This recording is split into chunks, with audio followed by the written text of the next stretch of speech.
Dilatação e contração na vertical, portanto, transformações de funções. Ora, como é que nós podemos obter o gráfico de h a partir do gráfico da função f? É muito simples, reparem. O que é que aconteceu à expressão analítica? A expressão analítica, a variável independente, que é o y, foi multiplicada por 3, ok? Então, o que é que acontece ao gráfico?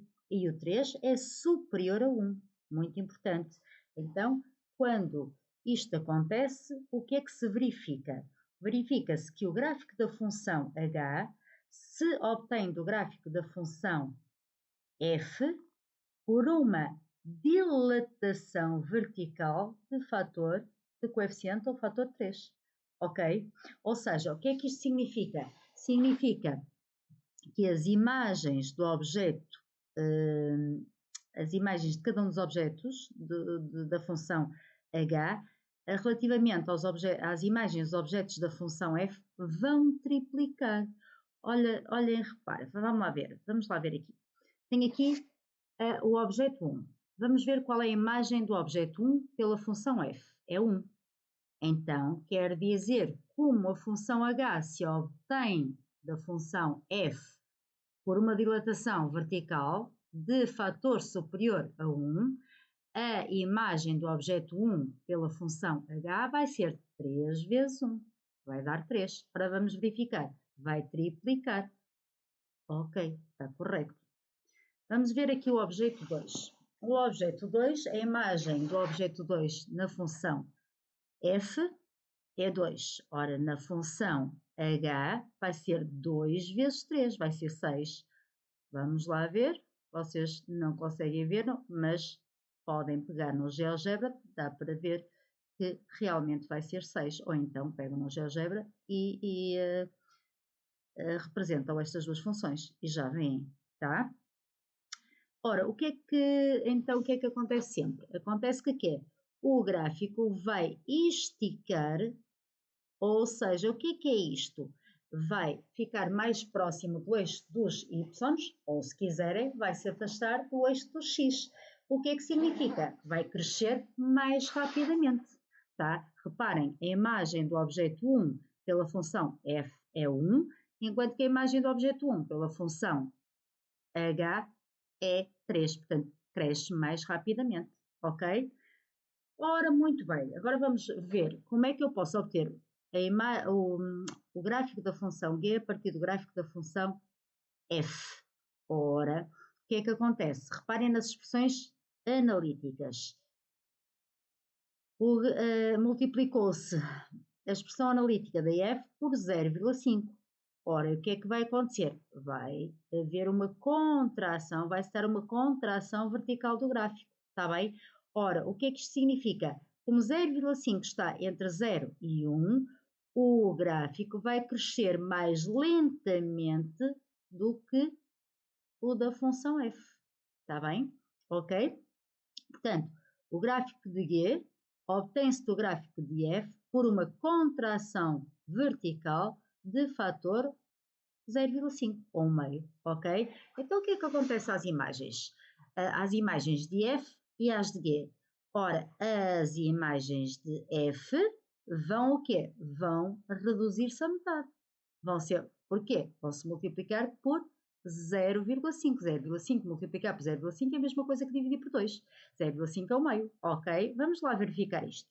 Ora, aqui, objeto 1. Objeto 1, pela função f, tem imagem 1. Então, quer dizer que a imagem do objeto 1 pela função g vai ser 1 vezes 0,5 dá 0,5. Ok, confirma. Vamos pegar aqui. A imagem do objeto 2 pela função f é 2. Então, quer dizer que a imagem do objeto 2 pela função g vai ser 2 a dividir por 2, ou 2 vezes 0,5, dá 1. Confirma. Outro exemplo. A imagem do objeto 4 pela função f é 4. Então, a imagem do objeto 4 pela função g vai ser 2. Porquê? Vai ser metade. Ok?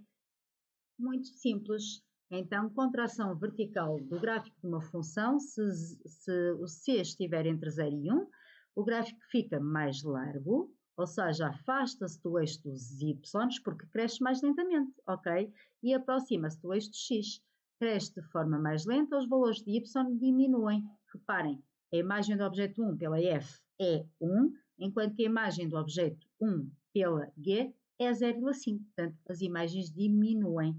Outra coisa muito importante, convém que vocês se apercebam disso, os objetos mantêm-se quando se faz uma dilatação vertical, certo? Ou contração vertical, certo? Os objetos mantêm-se. O que é que altera? Altera são as imagens, ok? Como nós já vimos, ok? Vamos então avançar, ver aqui outro exemplo com a função quadrática.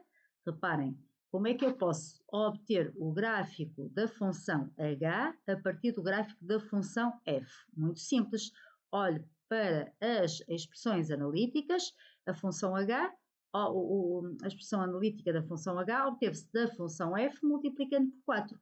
Então, se é multiplicando por 4, o c é maior que 1, então o que é que se vai dar? Uma dilatação vertical de fator 4.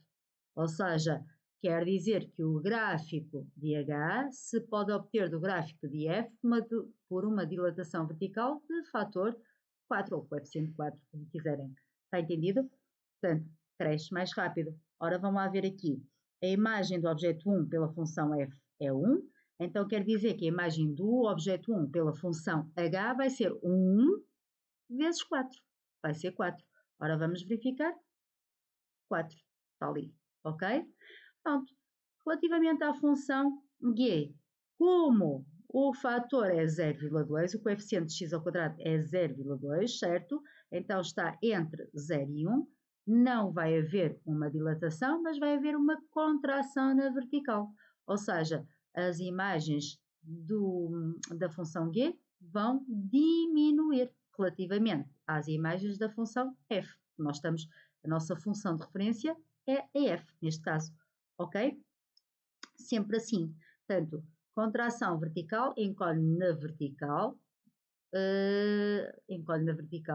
certo? Do gráfico. Contração vertical do gráfico, portanto, encolhe na vertical, de uma função se c estiver entre 0 e 1. Afasta-se do eixo dos y, ok? Lá está. O crescimento é mais lento. Dilatação na vertical do gráfico, certo? Estica na vertical. Se c for maior que 1, aproxima-se do eixo dos y. Porquê? Tem um crescimento, o gráfico é mais alto, a função cresce mais rápido, ok? Aqui tem a teoria, portanto, o gráfico da função g que resulta da função f, multiplicando por c, a variável dependente, obtém-se de f, do gráfico de f, dilatando, esticando ou contraindo, encolhendo na vertical. Se c maior que 1, o gráfico de g dilata na vertical, ou estica, certo? Pelo fator c. Se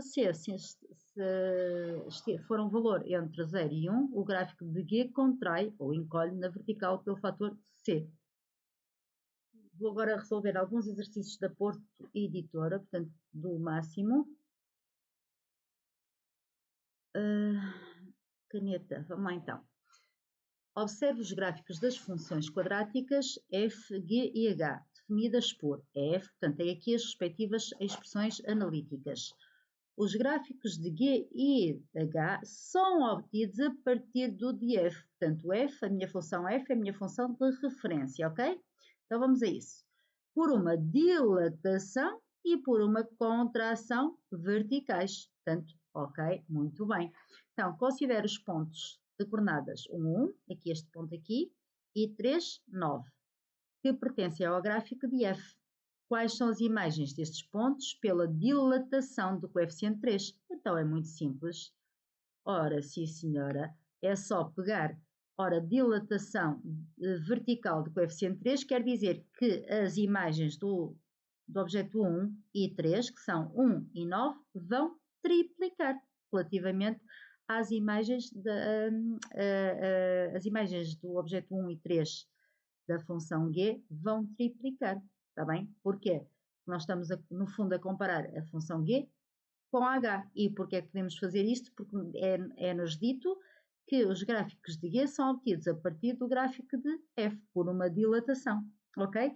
Ou então fazem através de quê? Da forma normal. Vão aqui à respectiva, querem ver? Vamos fazer pelo processo normal e vamos lá ver que temos razão. Já sei que as imagens vão ser, ora, 1 vezes 3 vai dar 3 e 9 vezes 3 vai dar 27. Querem ver? Vamos confirmar. É como se calculassem G de 1 igual, ora, 3 vezes 1 ao quadrado. Ora, 1 ao quadrado dá 1, 3 vezes 1 dá 3, o que nós já sabíamos, ok? E agora, vou calcular a imagem do objeto 3, ora, pela função G. Então, vou à respectiva expressão algébrica e substituo. Portanto, 3 vezes 3 ao quadrado. 3 ao quadrado dá 9, 9 vezes 3 dá 27. Ok, confirma, tá? Portanto, quais são as imagens destes pontos pela dilatação vertical de coeficiente 3? A imagem do objeto 1 é 3, a imagem do objeto 3 é 27, ok? Questão 2. Quais são as imagens destes pontos pela contração vertical? Então, agora as imagens vão reduzir. O quê? Porque o fator, o coeficiente, está entre 0 e 1. Sempre que vocês multiplicam um número qualquer por um número entre 0 e 1, vai reduzir, vai diminuir, ok? Então, neste caso, vão passar à terça parte. Então, ó, vou fazer de forma rápida. Vou às imagens, à função f, 1. Então, aqui, 1 vezes 1 terço dá 1 terço. Portanto, aqui vai ser, a imagem do objeto 1 vai ser 1 terço. E aqui, 9 vezes 1 terço. 9 a dividir por 3 dá 3. Então, aqui vai ser 3. Ok? Vamos confirmar. Portanto, as imagens são 1 terço, a resposta certa é 1 terço e 3. Se quiserem confirmar, vão à expressão analítica da função h e calculam normalmente. Então, fica aqui, h do objeto 1 vai ficar 1 terço vezes 1 ao quadrado. Ora, 1 ao quadrado é 1, 1 terço vezes 1 dá 1 terço, o que nós já sabíamos, está bem? E agora só falta a imagem do objeto 3 pela função h. Portanto, isto agora é perder tempo, não é? Vai ficar 3 ao quadrado dá 9, vai ficar 1 terço vezes 9, ora que dá 9 terços, e 9 terços é 3. Confirma, ok? Questão 16. Considera as funções f e g definidas por... Portanto, tenho ali a expressão algébrica. O que é que eu tenho aqui? Tenho o domínio e ali vou ter ali o contradomínio. Vamos lá ver. Então, ó, o contradomínio vai estar entre 2 e 13, inclusive. Está bem? Pode ser um número real qualquer, inclusive. Ora, muito bem. E ora, a função G obtém-se da função f por uma contração vertical pelo fator 1/8. Ok? Portanto, a função vai se aproximar do eixo do x, vai crescer mais lentamente do que a função f. Muito bem, justifica que o contradomínio da f é 2, 3. Então, como é que vocês fazem isto? O melhor para vos explicar é fazer o gráfico. Eu já pus aqui, vamos precisar destes 3 gráficos. O que é que eu fiz aqui? Fiz o gráfico da função f, que é esta aqui, da função f, e da função x ao quadrado, e depois esta é a função g, está bem? Vou já pôr aqui. Esta é a f e esta é y igual a x ao quadrado, está bem? Bom, vamos lá então. Agora, para responder à 16.1, ignorem as outras funções e vamos só olhar para este gráfico aqui, para já, está bem? Y igual a x ao quadrado. Ora, o domínio está entre menos 1 e 1, então só me interessa, reparem, aqui, vou pôr aqui uma reta aqui na vertical, estão a ver? Ó, para já só me interessa isto aqui, ok? Então, o que é que vocês veem? Ora, como o domínio está entre menos 1 e 1, o contradomínio será que desta função, y igual a x ao quadrado, está entre 0 e 1. Então, eu vou começar a enquadrar isto. Tá? Ora, mas não é esta a função que eu quero. Eu quero a função f de x. Para chegar à função f de x, o que é que falta acrescentar ao x ao quadrado? Ora, falta adicionar 2. Então, vamos fazer isto. Vamos enquadrar o x ao quadrado mais 2. Então, vou ao zero, vou somar 2, digamos assim. Ali, x ao quadrado mais 2. E aqui, ao 1 mais 2. Ok, então fica o quê? 2 x ao quadrado mais 2 e aqui 3. Então, quer dizer que o contradomínio da função f pertence ao intervalo 2 a 3. Ora, vamos verificar. A função f está aqui. Ora, vamos prolongar o domínio desde menos 1. Vão ver? Está lá em cima. Até 1. Ok? A função f é esta azul. Então, qual é o contradomínio? O contradomínio vai daqui até onde? Até aqui. Ok? Está correto. Ok? Muito bem. Vou apagar isto, senão fica aqui uma grande confusão. Vamos para 16.2. Indica o domínio, o contradomínio e os zeros da função g. Então, a função g, ora, muito bem, o que é que nós vimos? Vimos há bocadinho que o domínio, quando a função g obtém-se da função f por uma contração vertical, então o domínio não altera. Quando eu faço uma dilatação vertical ou uma contração vertical, já sabemos que o domínio mantém-se.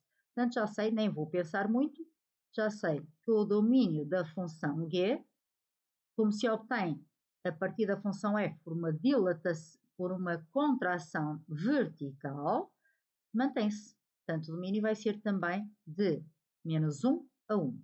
Ok? E o contradomínio vai alterar. Certo? Então, como é que eu faço isto rápido?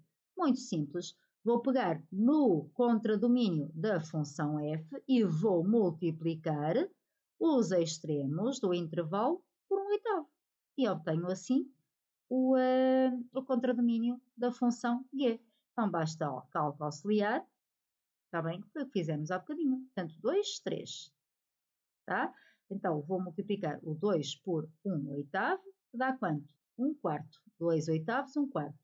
E o 3 por 1/8 dá quê? 3/8. Então, quer dizer que o contradomínio da função g vai ser igual a 1/4, vai estar entre 1/4 e 3/8. Ok? Portanto, a função g é esta que vocês veem. Ora, aqui, vão ver? Só até aqui, porque o domínio está entre menos 1 e 1, tá? Portanto, lá está. Está entre o quê? Está entre esta parte aqui, 1/4, que é 0,25, tá bem? E isto aqui, que é quanto? 3/8, ok? Ora, faltam os zeros. Já calculamos o domínio, o contradomínio, os zeros da função g. Portanto, vou apagar isto. E vamos aos zeros. Então, para ir buscar os zeros desculpe, da função g, nem é preciso calcular nada. Então, acabamos de ver, eu ia calcular, mas para quê? Ia chegar, se calculasse normalmente, ia-me dar o quê? Uma equação impossível, porque reparem, não tem zeros. O contradomínio da função g, acabamos de ver que está entre 1/4 e 3/8. Para que perder tempo? Então, 1/4 e 3/8, certo? A função intercepta o eixo do x? Não, tá? Então, quer dizer que não tem zeros. Não tem zeros. Tá? Entendido? Se vocês determinassem normalmente, certo? Ou seja, o que é que eu ia fazer porque não estava a reparar, estava distraída. Ainda bem que reparei atempadamente. Então, vamos lá ver. Ora, a função g, vamos buscar a expressão algébrica. Ora, é 1/8 de f de x, e f é x ao quadrado mais 2. Então, quer dizer que a expressão analítica da função g é 1/8 de x ao quadrado mais 1/8 vezes 2, que dá 2/8, que dá 1/4. Então, vamos calcular os zeros desta função. Igualar a zero, não é? Resolver esta equação. Vai dar uma equação impossível. Então, 1/8 de x ao quadrado, quando dá uma equação impossível, significa que a função não tem zeros. Portanto, tirar aqui os denominadores. Vamos lá ver. Então, fica x ao quadrado mais 2 igual a 0. Pronto. Então, fica x ao quadrado igual a menos 2 e parou. É impossível. Não há nenhum número que elevado ao quadrado é um número negativo. Portanto, não tem zeros. Ok? Vou apagar para responder a 16.3. Agora vamos lá apagar isto.